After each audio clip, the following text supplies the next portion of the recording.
Hi, I am Dr. Nikita, consultant periodontist working in Lenin Hospitals, KPHP, Kondapur, Manikonda and Banjara Hills.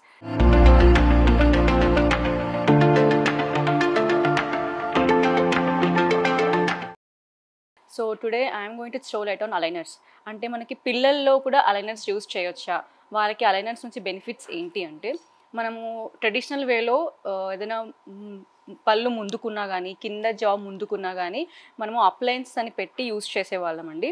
ఇప్పుడు appliances పెట్టుకుంటే పిల్లలకి చాలా ఇరిటేటింగ్గా ఉండడం, నమలడానికి సరిగ్గా రాకపోవడం, దాన్ని తీసేయాలనిపించడం ఇవన్నీ జరుగుతుంటాయి. కానీ మీరు అలైనర్స్ పెట్టుకున్నారంటే అది చాలా సేఫ్ ఉంటుంది, నీట్గా ఉంటుంది, చూడడానికి కూడా చాలా నీట్గా కనిపిస్తుంది, వాళ్ళకి యూజింగ్ కూడా ఫ్రెండ్లీగా ఉంటుంది. సో అలైనర్స్ అంటే ఏంటి అంటే మనం స్కాన్ చేసుకొని ట్రాన్స్పరెంట్గా ఉంటాయి కదండి అలైనర్స్ అని పెట్టుకుంటాం కదా, అది పెట్టుకోవాలి.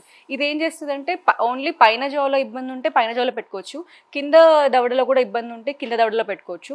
సో ఎక్స్పాన్షన్ చేయాలన్నా కానీ, ఎత్తుపళ్ళు ముందుకున్నా కానీ, ఒక పళ్ళు లోపలికి ఉండిపోయినా కానీ, ఇలాంటి చిన్న చిన్న ట్రీట్మెంట్స్ అన్ని పిల్లల్లో చేసేవి ఏమైనా ఉంటే మనం అలైనర్స్ ద్వారా చేసుకోవచ్చు అండి. సో మనకి కాస్ట్ పరంగా అయితే మనకి ముందు అలైనర్స్ యూస్ చేయాలంటే చాలా కాస్ట్లీ ట్రీట్మెంట్ ఉండేదండి. బికాస్ మనం స్కాన్ చేసి తెప్పించుకుంటాం కాబట్టి ల్యాక్స్లో ఉండేది. బట్ ఇప్పుడు ఆఫర్ నడుస్తుంది కాబట్టి మనకు 50,000లో స్టార్ట్ చేసేసుకోవచ్చు ట్రీట్మెంట్. చాలా best way, friendly way and ఎకనామిక్గా కూడా మీకు చాలా యూజ్ అవుతుందండి. Thank you.